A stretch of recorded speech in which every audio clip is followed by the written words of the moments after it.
What's going on, everybody? Today on the Austin Smith Real Estate Podcast, we actually got a repeat guest. Definitely one of my favorite guests because this is one of those topics that make it very hard for individuals to start either investing in real estate or start, doing deals because either they're not sure how much the project is going to cost, or they don't have enough time to get a contractor out simply because it's hard for a contractor to stop what they're doing and provide quotes for everybody. So this particular episode is for everyone as far as getting a basic guide or rubric that they can go off of that they can use when analyzing how much things are going to cost rehab wise. So today's guest, he was on, I don't remember the exact episode, but be sure to check it out after I drop his name right here. But came on the last episode. He's been very, very, very active in the community, helping individuals. And the funny part about it is that he's a contractor, he's a real estate investor, and is now playing more of the CEO role and giving people more opportunities for their services to be provided on the contractor end. And he's really doing a lot just on the education part. You definitely see him all over social media. Ladies and gentlemen, I'd like to introduce you to Danny Gonzalez. Danny, thank you for taking the time to come back on the show, brother. How's everything? Oh, absolutely, guys. Thank you for having me again, John, Austin. Always great to be back. Love to share information, and let's get it going. Let's start this thing. Yeah. So, like I said, energy.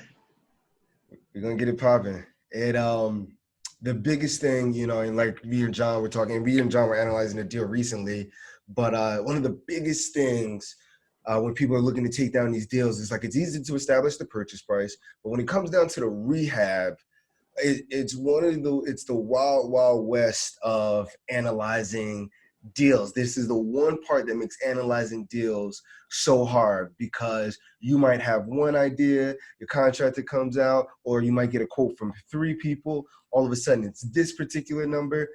For the purpose of today's episode, I want to give a real basic guide for average renovation costs on different parts of the house. So that way, anybody going forward, they'll basically be able to say, okay, if I'm dealing with a regular, 7x7 bathroom, an average renovation is going to be this much, and so on and so forth. But before all of that, you wasn't born with a hammer in your hand or anything like that. So tell us how you got started. I was born with a hammer in my hand. All right, so there we go. Next question. Next question. Yeah. No, basically, like I said, my family was involved in construction. So, my uncle, my dad, they're always masons, carpenters, contractors. So I had no option but to come up in it. And I don't want to say excited me, but I caught interest in it at a young age, 14 years old, showing up to the job sites, painting, ended up letting me cut on a saw, small, little electrical plumbing. And I basically started working out. By the time I was 18, I started working for roofing companies, and I had I would say a fair amount of knowledge, and decided to start up my own company. Like I said, the family still had a company, but everybody always branches off. If your dad's a real estate agent, you usually want to do your own thing and kind of prove yourself. And after that, I've just been involved in construction ever since. But over the years, like I said, I watch a lot of the contractors, getting a lot of work done for these investors. And so I started to learn a little bit more at an early age. Wow, I'm thinking, these $30,000, $40,000 contracts for these houses, that's where the money was coming in when it really was on the investor side. So I've always done houses. I've always flipped houses, always had an opportunity in real estate, but I've mainly focused on the construction side. I would say about, 5-6 years ago, I decided to start teaching it a little bit more, because I figured if I learned it, obviously we all learned it some sort of way, but if we learned it at an early age, our lives could be completely different at this point. had the opportunity, which, you know, obviously there's money out there that it wasn't available back then, or it was just a hidden gem. You know, hard money lending, commercial lending, there's money out there for deals. And let's say we had access to this at 19, 20 years old, with a few deals under our belt, we would be developing 50-unit buildings at this point. So that's it. Yeah, I mean, you have to learn. My thing is, if you don't learn the construction, you could never become a successful investor. You have to know your numbers. That's where your profit is. That's where your margin is. The banks want to know your numbers. Hard money lender, everything. The entire deal is about construction. So I always say, invest in yourself. Make sure if you know numbers and you understand construction, it's a lot harder for contractors to take advantage of you, because now you educated yourself. So and then if you're going to be in this market and you're going to continue to flip or even hold rental properties or even maintenance on your rental properties, you should know what it costs. God forbid there's a leak. I have to replace a toilet. You know what? My insurance company's making me update my electrical panel because they deem it a fire hazard. So I got to upgrade a service. People don't know what a service costs, so they're just going to assume with 3 quotes that, you know, I tell everybody, get 3 quotes. Just because you're getting 3 quotes, those 3 contractors might know you know anything about it, and you're still going to get the higher price. But if you kind of knew what material costs and what labor might cost, you're definitely going to have an advantage over everybody. So that's just. Why do you think that's such a big, like, you know, thing in that particular, like in your particular industry? Like you hear, I feel like you hear more stories about contractors ripping people off than like contractors, you know, coming through with the amazingness. Why is that? Why is that such a big thing in the industry? Well, I would say there's 2 set of contractors. There's the contractors who try to get in and out or rip you off, and then you have your lifetime contractors who are not looking to invest and they're only looking to become a contractor. Now, those contractors they're great, and a lot of them have a great reputation. And the thing is, they charge what they charge because that's what they think they're worth. And obviously, if they're very dependable and they do great work and you're always buying and selling and they're fixing your home, obviously they've proven themselves they're a great contractor. But then the problem we have is it goes all around the board. A lot of investors always want to maximize their dollars, so they go with the cheapest guy they can find half the time. And a lot of the time, the cheapest guy is not the best guy. Right. So if you learn your numbers and you understand numbers, you're not going to be picking, you know, the cheapest guy. When you say, let's use, for example, like we always talk about, all right, 2-family service for electric. Usually it's around $2,200 to $2,500. Somebody might try to get it for $3,000, or somebody might charge you $1,500. Now you know no one's going to charge you $1,500. That's not a price that exists, but it sounds so good to be true that you ride with it. Mm-hmm. Now, guess what? Your deposit's gone, and so are they. So now you're paying double for what you should have paid market value or a little under market value. Mm-hmm. So I always tell people, just, you know, be careful. If you educate yourself in construction is one of the biggest deal breakers or makers all the time. No, I definitely agree. I don't know why the misconception, the contractor, con artist. A lot of people have you heard that? So people like, change your name. Make sure you're, instead of, are you a contractor? No, I do construction. That works. Yeah. That works. A lot of guys who go with the home improvement name. A lot of guys go J&R Construction or J&G Construction instead of J&R Contracting. It's just a horrible name, and I think a lot of people are starting to move on from the contractor name. That's so interesting. Now you're helping people do this like in a class now, right? Like you mentioned that you were educating people. Like, talk about that a little bit more. Oh yeah. So one thing I've always promoted is to help people get their general contractor license. So if you're an active investor or you're a first-time investor, and you decide, okay, I want to run my project. Because we'll break it down really simple. If you're an investor and you're out on a hard money loan, and obviously it's 100% of the rehab costs, a lot of contractors really don't like to put up the upfront money, the upfront costs. So you're going to put it up yourself. You might as well become the contractor.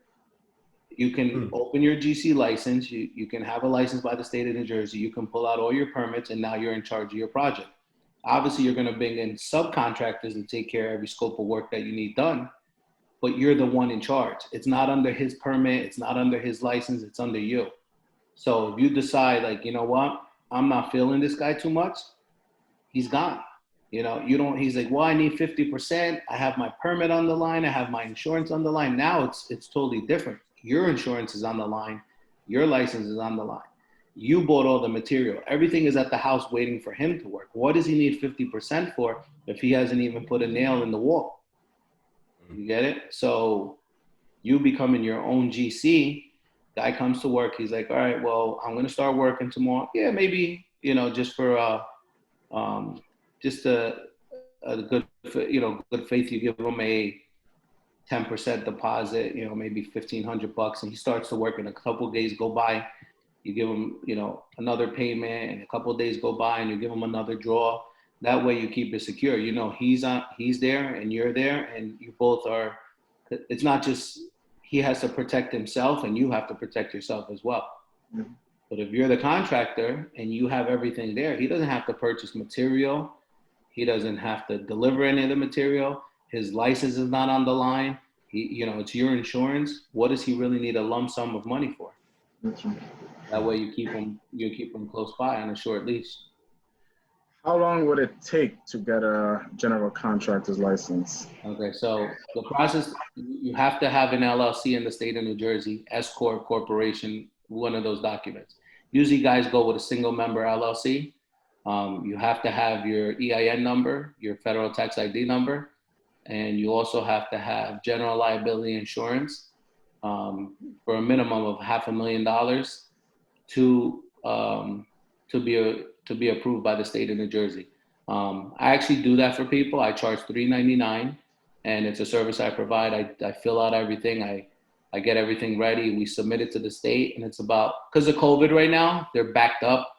They're really short staffed, so it takes about 2 to 3 weeks, but usually it's 7 to 10 days to get your license. It's not bad at all. Not bad. And the carrying cost for the license, it's $90 to renew per year. And also it's mandatory that you have general liability insurance. And general liability insurance for a construction company can run anywhere from like $800 to $1,500, $1,600. And it could be a lot more if you decide you workman's comp. So it's whatever your policy. Same thing like a car insurance or a life insurance policy. You know, you go to your agent, you get a couple quotes, you see what's the best plan for you, and that's it. You're up and running, and you have your own construction company. Do you recommend, like, do you just recommend everybody, or at least investors, do you just recommend everybody go get their contractor license if they're doing a lot of projects, or is it just about the managing piece of it? No, well, I mean, let's just say, we'll use you for example. Let's say you buy 4 properties. Let's say you buy 5 properties a year, and you flip 5 a year, or whatever, or you have rental properties that you purchase, refi, and cash out and rent them. You having that license, let's say you need to, you know, do construction, or, you know, you need to be in charge of your flip. I recommend it because you don't have to wait on anybody else as a contractor to pull permits for you, or, you know, deal with the city, or you can do everything yourself. So now you're in control. So as you being the contractor in control, you're only bringing subcontractors in. Yeah, the guy might own his own construction company, but he's coming under you as a subcontractor. So you're getting a great price.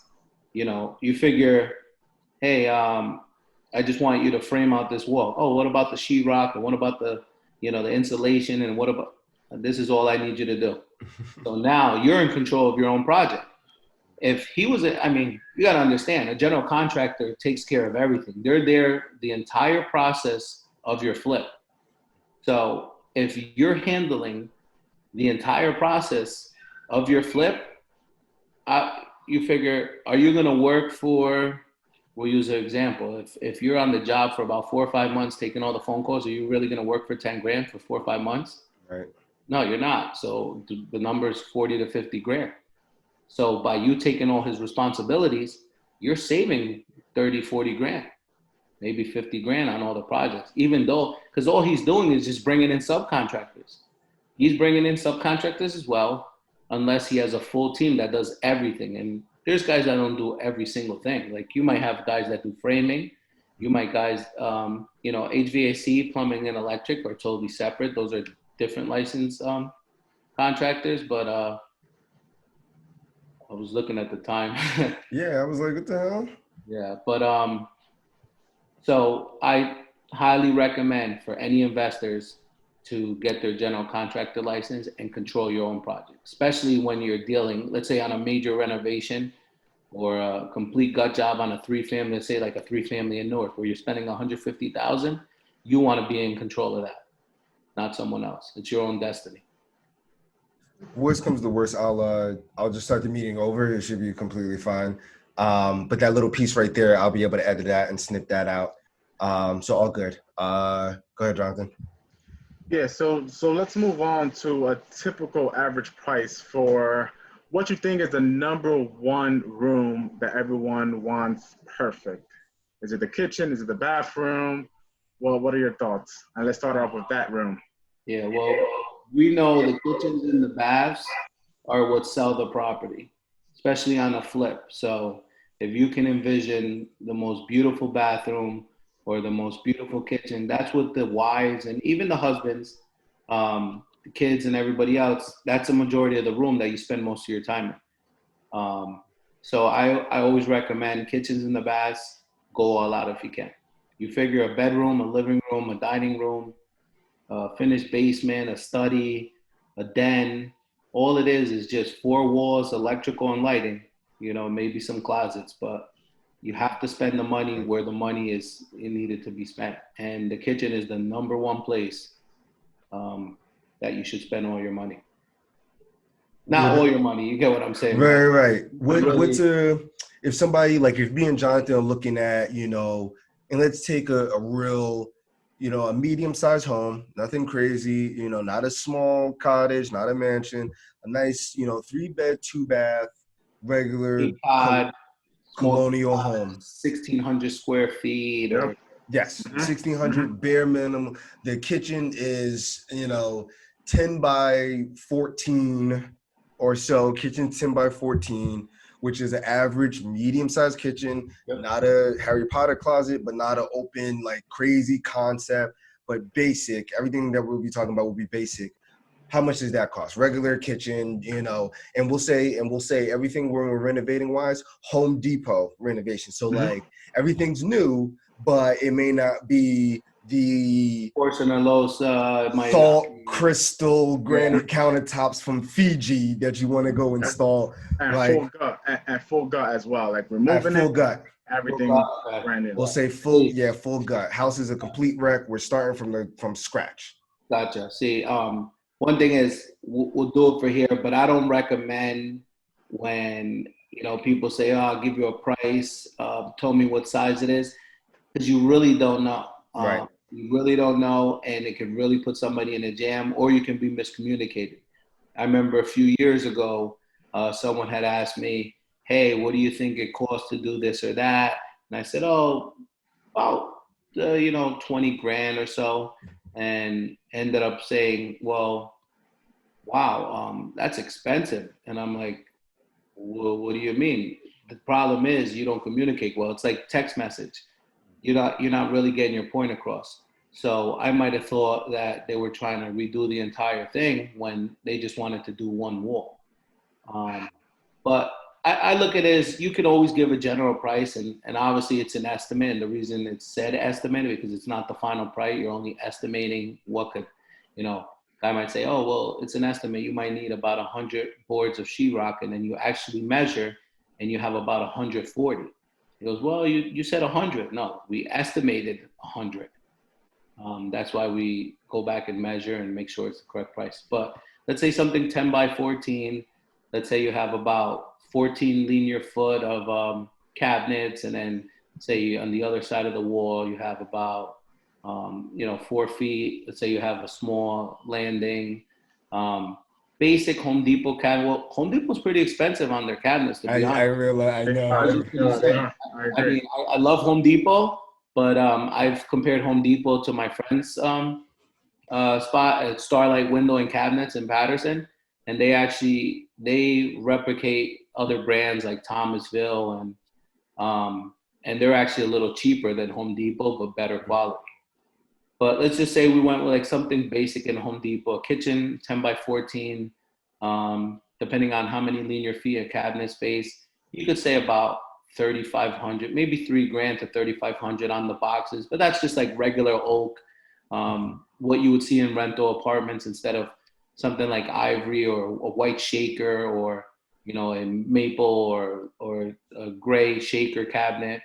But let's say, all right, so the sheetrock, you figure 10 by 14. Each piece of sheetrock is 8 by 4. So that's 32 square feet it covers. So you would do the math, you add it up, you say, all right, well, I have X amount of space. Okay, I need 15, 20 boards of sheetrock. Let's just say, well, 10 by 14 you won't. But let's say you needed, 60 boards. Sheetrock is about $11. So you figure 60 times 11, you're looking at 600 plus screws, corners, spackle, extra 150 bucks. That'll cover all the sheetrock, spackle. Let's say you go to the cab, then you paint. You figure 2 cans of paint will take care of that. Each can of paint's $30. You have your cabinets. Now people get confused because they say, oh, well, $3,500 for cabinets, that's great. Yes, but that's just for the box, the cabinet itself. That's not installed, and that's not, granite quartz, Formica, and that's not even for the hardware installed. A lot of people forget that cabinets need to be opened by something, and that's hardware. You can get hardware anywhere from $1, or you can go up to $5, $6 for some hardware. Now, Home Depot hardware, you can get something $1 each. You can really go crazy with hardware, but if you said like you want to do a simple kitchen, I can say you can really bang out a full kitchen like that, realistic numbers, maybe around 12, 13 grand. But that's gutting it completely, doing everything. Mm-hmm. So let's just say you picked up a 3-family in, I don't know, Newark, Elizabeth. You wouldn't go as excessive. You would maybe start out with 7, 8 feet of counter space and maybe a 3-foot landing on the other side. A lot of the times you don't have that much space in the kitchen, and you might only have a 5 feet, a 5-foot shot with your sink. You might have your sink, a few cabinets on top. My friend actually, they call them a starter set, and we use them in a lot of rentals. They're 5 feet, 5 feet of base cabinet, 5 feet of wall cabinet. You have your sink, your strainer, your faucets, everything included, and $550. So it's not a great day. It's a regular basic oak, but it's not cheap. It's fully plywooded oak cabinets. And then you would have your stove, and then you would have a cabinet over the stove, which is not included, but you need the cabinet over the stove to carry the hood range, and that's about $80. So for about close to $700, you're getting everything. You're getting your cabinets, you're getting your countertop, you're getting your sink, your strainer, your faucets, the hardware to your cabinet, you're getting the cabinet over the microwave, and you have a starter's kitchen set. And we used to advertise those. I'll do your kitchen for $5,000. We would do the sheetrock that, and people wouldn't believe it. They're like, that's not a real number. No, we really would. We would, and that's the reason. But you get what you pay for. You're not getting backsplash. You're not getting your tile done on the floor. You're not getting, recessed lighting or down lighting. You're getting a simple kitchen. And if you're comfortable with that, you have a brand new kitchen. I like that. But one more thing, people always forget. Let's say on a flip, we're doing our cabinets, we're doing our granite, we're doing we're doing backsplash, we're putting, tile on the floor or hardwood. People always forget with the flip, you also have to purchase appliances. And a lot of people don't budget for that. They're like, oh, I got the kitchen done for 10 grand. I'm like, okay, you might get it done for 10, but now you have to put new appliances in. If it's a rental, you might get away with, used appliances. But a lot of the time when people, especially in this market, homeowners are purchasing and they want to see warranty. Everything is warranty now. Mm-hmm. I like that. All right, so in general, at least from what I got, a nice, if you're in a single family home, medium-sized kitchen, it's the home that you're living in. So you want to make it nice, but you don't have to go over.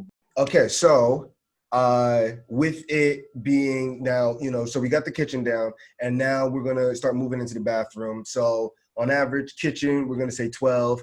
If it's a multifamily and maybe it's an apartment, maybe it's a slightly smaller kitchen than your normal kitchen that you're staying in, 10, 9, is that a good number? At least. Yeah, I mean, and I'm just trying to give it average. I know it's really, average, simple, small, quick regular number. 10 by 14, 10 by 12 kitchen.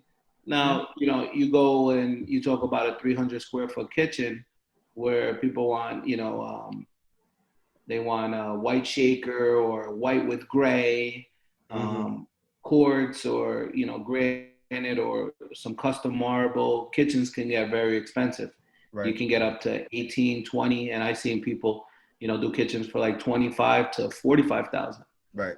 But I'm always going to push whether we use $3 square foot or $50 square foot material. I always try to save customers that price, because a lot of people don't know. They just assume that you have to spend 30 grand to have a beautiful kitchen. When in fact, I can, create a kitchen for you for under 15 grand and it'll be just about the same. It's just, you have to have a creative mind. So. Gotcha. Okay. So that's the number one. I think we can all agree that's the number one place where you can spend your money, at least to get the most value back. So let's go into the bathroom now. So bathroom, and I like how you broke it down, just as far as like, it's all the stuff that you don't realize of what you need. For example, like, clips, hardware, think like those things that like, can eventually definitely add up. But let's go into the bathroom. We have 7x7 bathroom, which I think is that's a pretty average size bathroom. 7x7, right? We're doing it from the scratch. We're doing it from, bare walls, and we're doing the tiling, sheetrock, tub, vanity, toilet, and we'll put down so sheetrock, paint, tile, and we also will put a downlight or two inside. What are we looking at? Look at Austin. Let me tell you, I think he's a contractor himself. I don't think he needs me. No, let me tell you something.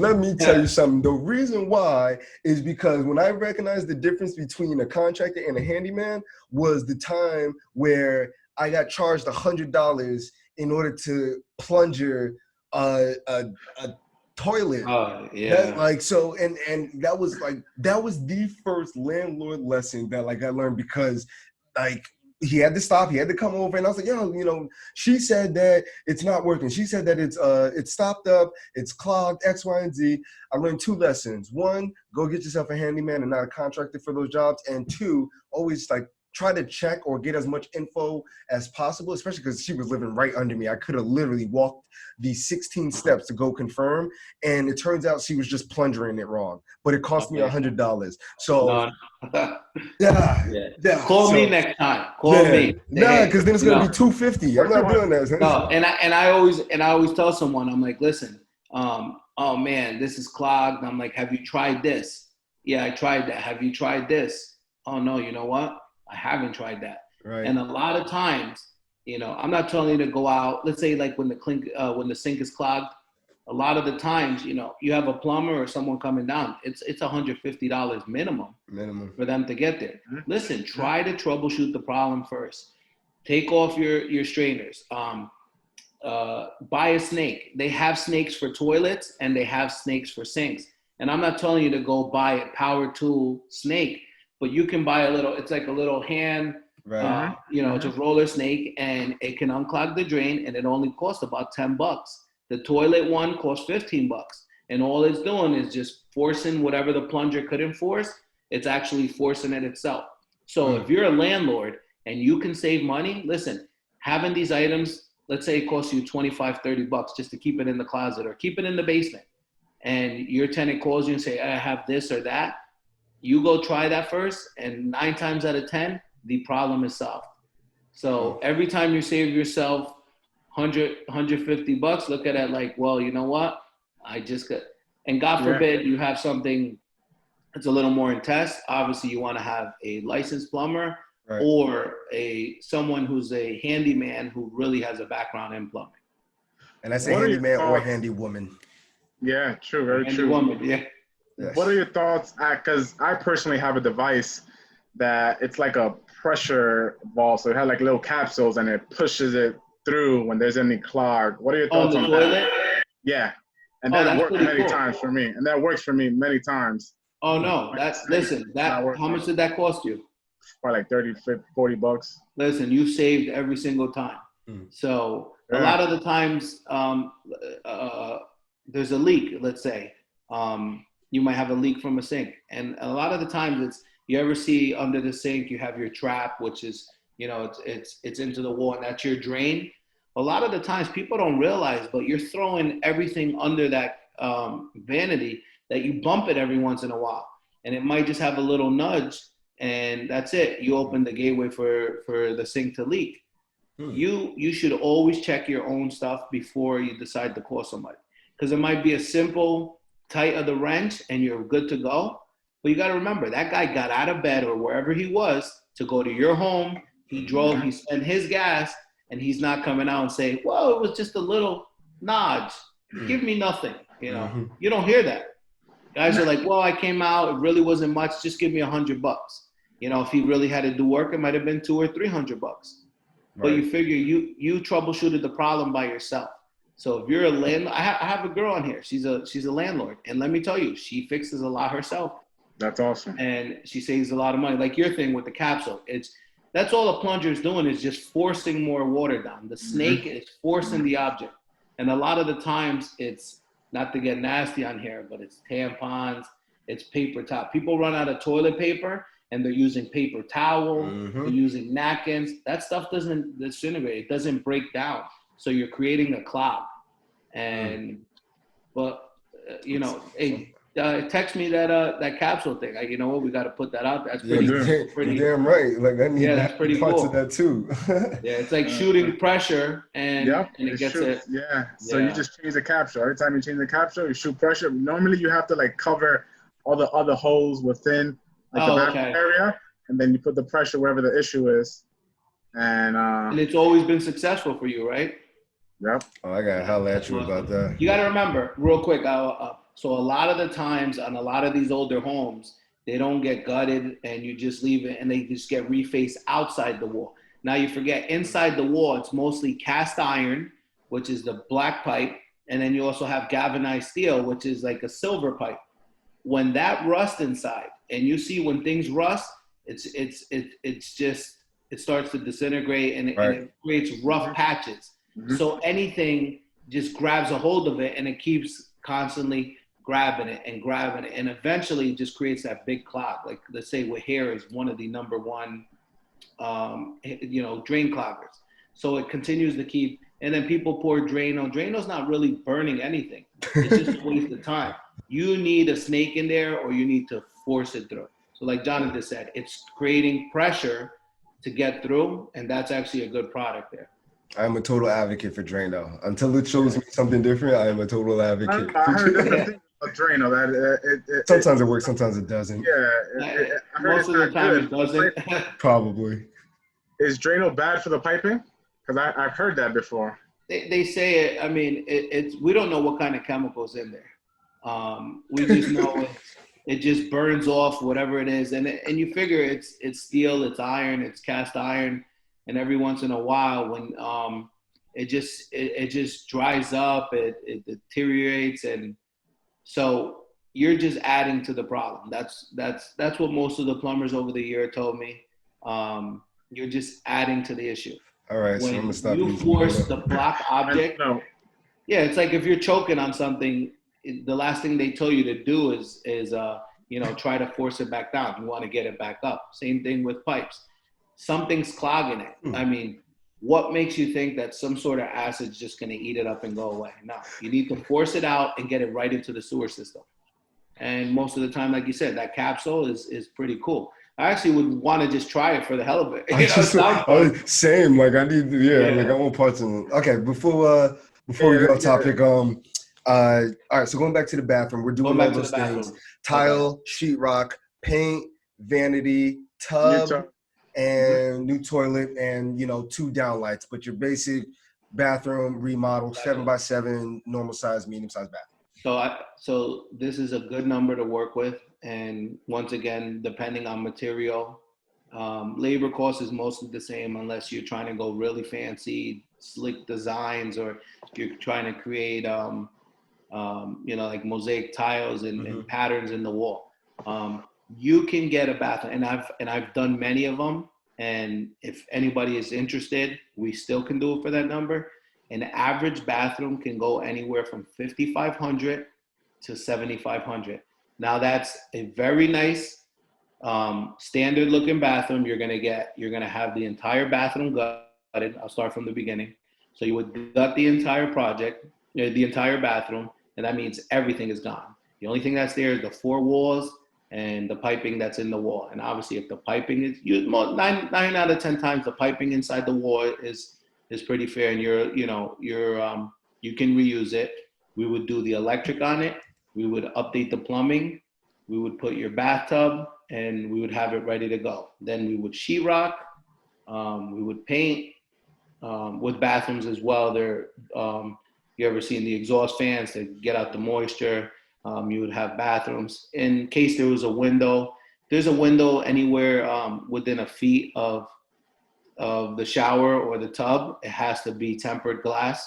God forbid they slip, the glass should shatter. Yeah, it's a code. Actually, inspectors want to see that if you have a shower window, if you have a window in the shower, it has to be tempered glass. God forbid you slip and fall. If the glass doesn't shatter, you can actually really cut yourself. So it's it has to be tempered. Okay, so 55 to 7,500. 55, and that's I mean, toilets now are standard anywhere from $100 to $200. You might get a customer that might want an $800 toilet, but a bidet. Yeah, people aren't really calling for it. So you'll have your medicine cabinet, you will have your vanity, you will have your fixtures, you will have your vanity lights, everything from start to finish, anywhere from $5,500 to $7,500. That's a good number. And most of the contractors, unless they're considered high end and they want to get up to 10, 12 grand for a bathroom. But we've done, let me tell you, like last year alone, 30, 40 plus bathrooms at, average around $6,000, $6,200. Awesome. We don't have the time to do them all. I haven't done, like I said, I'm not doing much work anymore. I kind of like slowed down and more concentrated on educating people. But I still have 6 or 7 other teams ready to go if you do, and they do honor those prices. Gotcha. So, awesome. Yeah, so that's a good number. And now, real quick, let's just say if it's a rental, you're gonna go the most basic. You're not really, you're gonna tile inside the shower, but it's simple, or you're gonna go, vinyl plastic or whatever you're gonna decide to do. You can do a $4,800, $4,900, maybe $5,000 if you're not going so crazy. You gotta remember the labor price is still there, whether the material, but you don't have to go as expensive. And especially as an investor, you're gonna constantly continue to keep going. You might find your location, but rental properties around 5,000 to 55, and I'd say, fix and flips or your own personal home, if you're not trying to go crazy, 55 to 7,500. Awesome. Okay. Awesome. So now we have the kitchen, we have the bathroom. let's talk about the bedroom. Let's just separate each room. So let's say one room, 12 by 12, full gut, flooring, molding. What's the cost of that? Redo the whole for each room, for a 12 by 12 room. 12 by 12. So you have a 12 by 12, let's say a 12 by 12, you have 144 square feet. Let's say you decide to go, I don't know, pergo or hardwood flooring. Let's say you go pergo. Obviously, you're not going to just do one room. You're going to do probably the entire house. So it also depends on the labor. If I'm showing up for just a 12 by 12 room and I charge $1 to $1.50 a square foot to install, you know, that's going to be anywhere from 144 to, you know, 200 something dollars. Obviously, that's not realistic for such a small. It's going to be a little bit more because you're only coming for one job. But you figure you're doing 4 or 5 bedrooms, so it's a good way to estimate the number. 144 square feet, a 12 by 12 room. It's a $1.50 a square foot to install hardwood flooring or to install pergo flooring. Laminate or carpet, same thing. Actually, Home Depot installs free carpet when you purchase it after a certain amount of square footage. Same thing with Lowe's. They always have promotions. Install your entire house for $32. That's actually true. Then you have sheetrock, 12 by 12. Once again, you probably have about, let me see, 1, 2, 3, 10, you know, 15 or 20 so boards. Same thing with the same number, $10 a board. Then the sheetrock company charges you $10 to hang each board. And actually, not $10, I'm sorry. It used to be around 10. Prices have went up a little bit. Say like $12 and then about $12 to spackle it per sheet. So that's how you break down numbers on the sheetrock. Paint, each, you know, you can pay $4 to $5 a square foot for paint. You figure each room, a good estimated number to paint the room, an average 10 by 10 room is usually around $300 to $500. Back then, painters were, you know, it was like their specific trade, and a lot of people didn't. And it used to be about $700 a room to paint a room. Now, like everybody paint. I paint. Yeah. Oh yeah, no. But listen, that's your finished product though. So you want it to be. But you figure if it's a nice rental, nobody's really gonna complain if a little ceiling paint went on the wall. You know, if it wasn't exactly perfect, but if you're doing a flip and let's say like in the Hamptons where it's $30 million, you have to be. But you have a nice rental. I'm not saying that, you know, rentals, you have to live like shit, because you don't. But there's been times that I've done houses myself and I get down to the last room and I'm like, let's just get this done, whatever. You know, I might have a little wall paint on the ceiling. But so you have your sheetrock numbers, you have your paint. Average 10 by 10, 10 by 12 room, anywhere from 3 to 5. And then the flooring, like I said, $1.50 a square foot to install, and then you have your molding. A lot of people charge $1 to $2 per linear foot on the molding. All depends on how much work it is or how little work it is. If you have just one bedroom where you're putting up a door, molding, and then molding in your windows, you're not going to hire a company. You're going to get your handyman, because he might only charge you $150 for the day or $200 for the day, because he's only paying himself. As of you have a company coming in and they have 2 guys in here, they're making them $150 to $200 a day, plus the guy needs to make profit. So it always depends on how large the job is. So when laying sorry, go ahead. No, that's okay. I was gonna say minimum. A lot of floor guys say, listen, what do you have? Minimum 700 square feet. They'll do it at $1.50 a square foot. Anything under, you know, they look at it, they price it out as the job instead of per square foot. For the most part, it seems like it should only be, you know, between that. So like if we're laying down laminate, laminate or pergo, if we're painting, doing the crown molding, floor molding, installing a closet, and maybe a little electrical, a little bit electrical for your, you know, switches and some plugs, and maybe, you know, we'll say 1 or 2 windows, You know, probably looking at around like what, $4 grand, $5 grand? No, let me see. A little bit less? Yeah, no, a little bit less because Probably the bedroom. 3,500, 20. Well, are we talking completely gutting it, or we're just talking? Yeah, completely gut from Completely yeah. gutting it. Yeah, because you figure you're gonna wire the room. Let's say each room to wire each room maybe $400 to wire the one room. Plus plumbing, electric. Yeah, you know what? When you break it down, you could say, I guess from brand new, maybe around 3 to 3,500. 3 to 3,500. Okay, Per room. per room. It's just to give somebody an idea because it's That's hard to. all.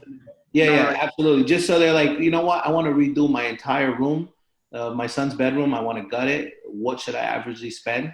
That's a good number. But when you're flipping, obviously, you're gonna gut the entire house, and it all comes in per square foot number.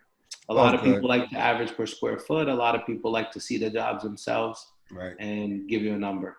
So. Okay, cool. The only reason why is because I know just with Zoom, unless I upgrade into this like premium plan, they're gonna try to kick us out. But I wanted to go over. So that's the inside, right? So we've done kitchen. You know, on average, medium size is around 12. You know, with your bathrooms, you're between 55 and 75 for each room. You know, standard room, 2 windows. You know, maybe a closet, 10 by 10. You know, you're looking at around $3 grand to 3,500. So that really encompasses a lot, or at least the core of it. You know, we won't talk about the hallways and things like that.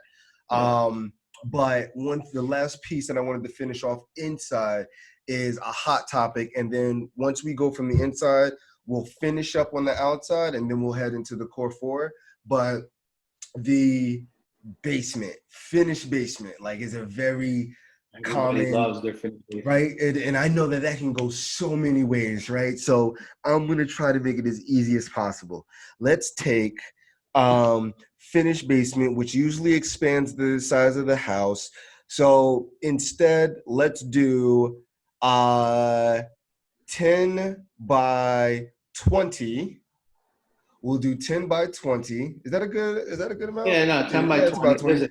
10 by 20. Okay, so 10 by 20. Let's take 2 kitchens, or a little bit more. All right, so 10 by 20. 10 by a man cave, or the princess pad, as some females will call it. But 10 by 20. We're doing finished basement. So let's do laminate, or let's do either laminate, or we'll do a tile in the floor. But either way, $1 or so a square foot, which is $1.25 or so a square foot. But long story short, we're doing tiling, or flooring, sheetrock, a couple of downlights, and the electrical, obviously, and the paint. Is it safe to say that we can use kind of the same metrics with creating a bedroom and use that and reciprocate that downstairs in the basement? So if we're looking at 3,500, well, no, okay, never mind.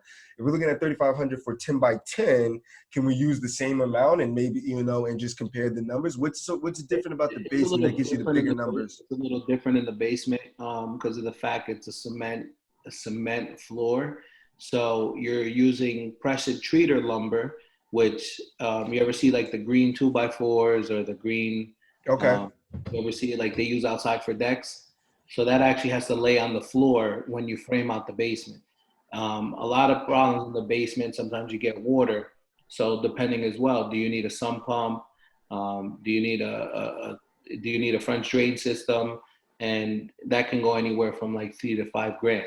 So let's just say if your basement is all set up, ready to go to be completed, I like to use an average number. People ask me all the time, hey, I want to finish my basement. What do you think? You want a realistic number? Finishing your basement is anywhere from like, depending on how crazy you get, anywhere you could say from like 9 grand to 10, 15 grand, depending if you want the entire man cave and everything. But if you're doing a simple basement, I want to put some carpet down or just some regular laminate flooring with walls up and keep it all open, electrical and paint and everything, I'd say a good number that you can always probably ride with as an investor, or just a regular 10 grand. I would say 10 grand is like the most popular number for the basement. So. Yeah, because that's about right. Because even when I was doing mine, the bulk of it came from, we installed the bathroom in the basement. So obviously when you're creating a whole new plumbing area, you know, essentially that can cost. And then we basically created an apartment out of it. So, you know, mine was 19, I think, 19 or 20. But I know a good portion of it was the plumbing just for the sink area and creating that, and the bathroom as well. Okay, cool. We'll move. So we're good. So we're good on the inside. We'll finish up on the outside. We'll just real quickly discuss siding for a 1,600 square foot house. Siding, windows. Sorry, siding. We'll do just siding, roof, and windows. Yeah, we'll do siding. Siding. Let's say you redo siding, new siding, they usually charge you, price of siding is usually like $70 to $100 a square foot. But once again, a lot of siding guys come down, they measure, and a lot of guys look at the job and factor into the price. Well, how, you know, is it a straight shot? Are there a lot of corners? Is it a lot of, so an average medium-sized house, 1,600 square foot, for siding, material and everything, because you're not going to sit there and buy material for siding, because you might buy too many corners or too many J channels or too many soffits, and now you're screwed with the stuff it's 16 foot, you can't return it, you can't put it in your car. So it's always good to get your siding done with material and labor by a siding contractor. An average siding price for about, we said like a 1,600 square foot house, anywhere from 9 to 12 grand, I would say, for everything. How about if the siding is good, but you just want to paint it, like repaint it? Okay, well, let's say same thing, about a 1,600 square foot house, and we've done that on a flip. We've actually had something in Clifton. It was a 2-family, and it had the old white aluminum siding. And it had the, the trim around the windows, but it was like white with burgundy. And we ended up painting it like the new grayish color. Paint for siding outside anywhere for about that size, about $1,000 worth of paint, and you're looking around $2,500 probably to paint it. So for about, there's companies out there that you see their signs they paint, they charge you about $8-9 grand, but for that you just do new siding. But there's a lot of companies as well. Like I said, painting is a very competitive market now, and there's a lot of people doing it. You can paint the whole house for about $3,500 to $4,000. And, when we're done with this, I'll tag you guys on one of the jobs we did. Complete transformation. You would never know. You would like, wow. You just assume I put brand new siding down. Nice. And then the roof. I'll jump into the roof. I know you said, so if this is the thing, if you have one layer on your roof, you're allowed to add a second layer right on top. That means you go right on top of the shingles. Now, if you have 2 layers, you can't put a third layer on it because it's too heavy. Your roof has a possibility of caving in. So you have to rip down that roof and redo your entire roof to only 1 layer. But an average roof like that, easy number, let's just say you're going 1 layer on top, or let's say it's brand new and you're doing a brand new roof, anywhere from like $3,100 to $3,500. Where do and I feel like sometimes I'm shopping with buyers and they're like, oh, the roof, that's gonna be 20 grand right there, or like that's gonna be 15 grand. Listen, like what? A lot of the times, small roofs like this is a small roof, and sometimes we're just imagining here, it's an estimate. Right. It could go $4 grand, but let's just say you have a small roof, and you figure it's like $1,500 in materials and $2,500 for the contractor. And you're done for that. Now, there are some roofs that are larger. There are some roofs that are more low. But a lot of the times, somebody might go and say, all right, I'm going to do the roof for $8 grand.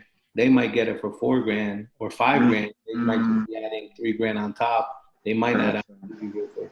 That's why whoever asks for a roofer, like I have a roofer, and you guys ask me, hey, Danny, you have a roofer? Yeah, he comes out, he jumps right on the roof. So it's not like he's there or he's saying, oh, I'll look at it, or, no, he's actually jumping on the roof. He's measuring. He has a bunch of different programs that measure the roof, and he's done a lot of roofs for me. So I trust him, and he's a great guy. So if you ever need a recommendation, I always tell people as well. Okay.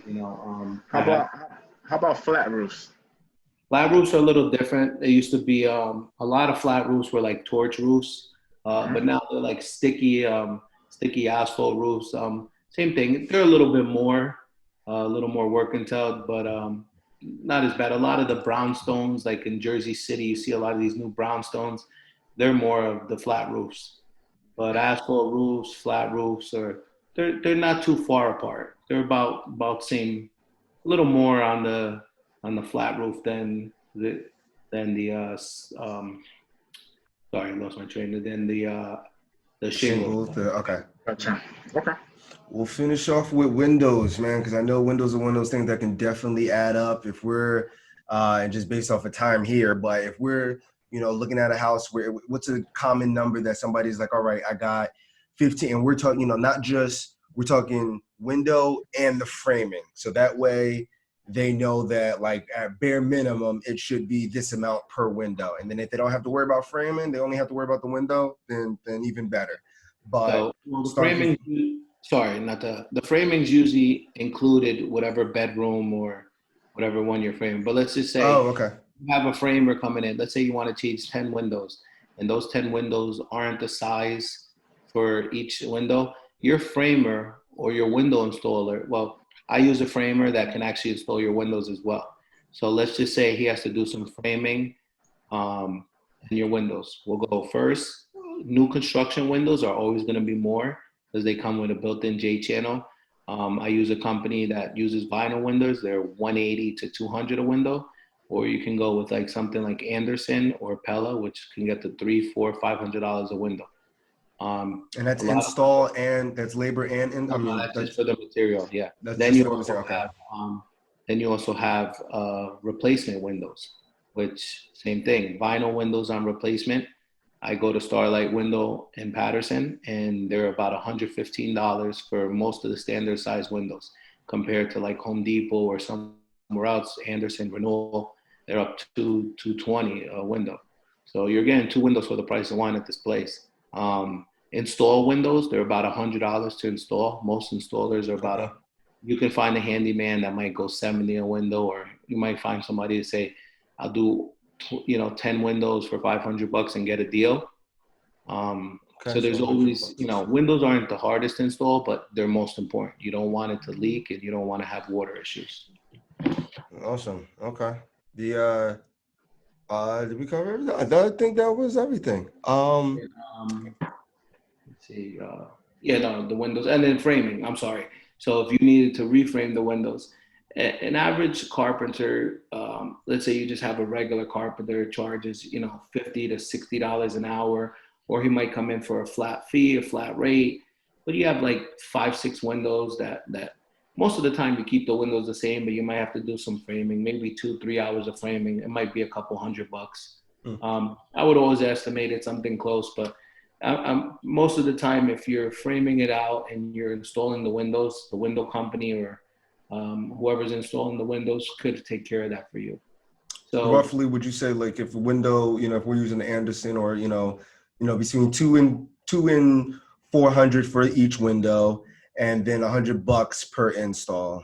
per install, yeah. Okay. So if anybody ever needs that, I have window companies that will install each window for $100. Gotcha. Yeah. Okay. But then we also have handyman that might come in and give you a better price. It all depends on what you feel comfortable with.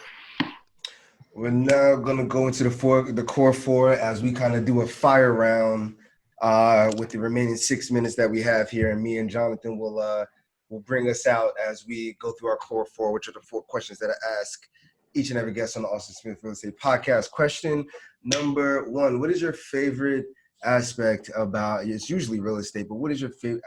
We'll keep it real estate. What is your favorite aspect about real estate? My favorite aspect. It comes down to the number one thing, and everybody's in real estate because it's great money. There's no lie, but to be honest, everybody loves to make money. I love to make money, but the transformation of these homes is what really gets me.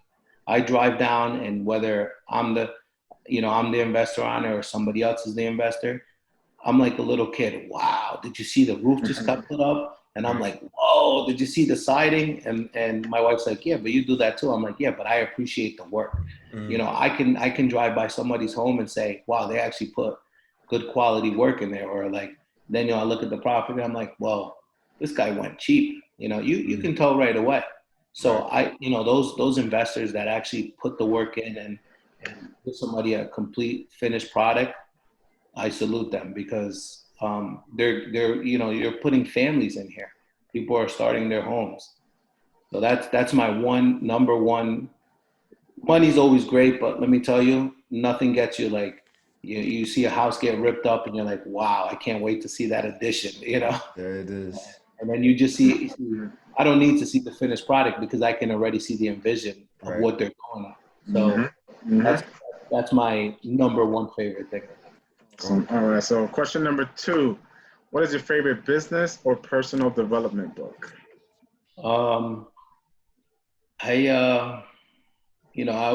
I think the last episode it was Rich Dad Poor Dad, Rich Dad Poor Dad in the quadrants, and I've been reading Real Estate Investing Secrets by Sam Mitchell. I'm not a big reader; I don't have time, but I'm actually starting to like the audiobooks.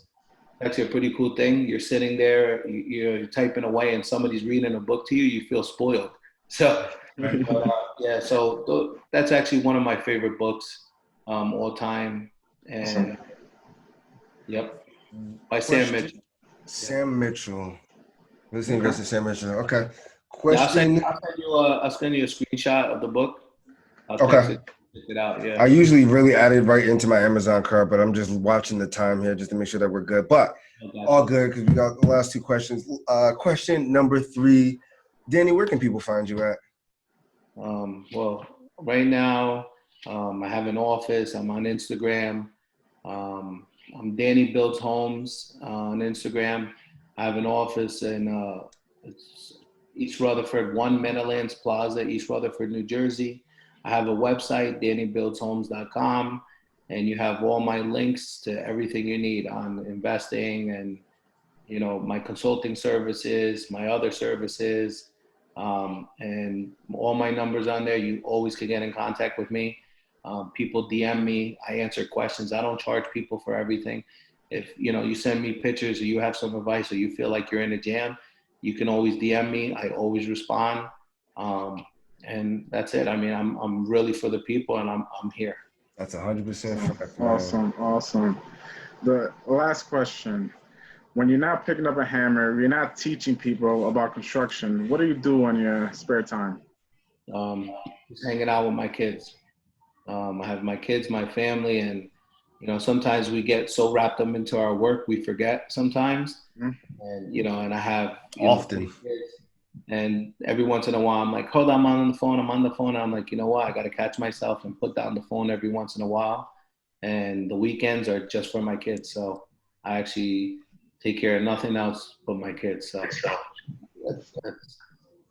that's awesome, man. I greatly appreciate it. Yo, as always, Danny, thank you for taking the time to grace our platform, because this show was really, really helpful. Like, it was really, really helpful for me. Like, I was taking all the mental notes simply because, like, I think that is one of the challenging part when you're doing deal analysis, and you have to make a, you don't even want to bring your contractor out, like, to waste their time when you're like, okay, this should be 90,000, and you bring them out and they're like, no, this is 140,000. And you're like, oh man, like I needed it at 90. Like I wish I would have never, I wouldn't have wanted to bring you out. I don't want to waste, the contractor's times. But I think that's just the biggest thing of even just having a starting point and a roof brick, just to be like, okay, if I'm going to do 2 bathrooms in this multifamily, it's going to be this amount, or, at least to know if you're in the ballpark to even reach out to your contractor. So I greatly appreciate it. I'm good. John, you good? I'm good. I want to say thank you, Danny, for taking your time and just helping others build that knowledge for construction, because that is the number one key for investing. Thank you guys. Thank you for having me. And like I said, I mean, I want to bring you guys to my studio one time if you guys will be with it. And I'm more than glad to continue this and keep it going. And thank you so much again for having me. And I hope everybody learns from it. Everybody educates themselves. I'm pretty sure they did. All good. This is Austin Smith with Austin Smith Real Estate Podcast signing off. Thanks, Yeah, guys.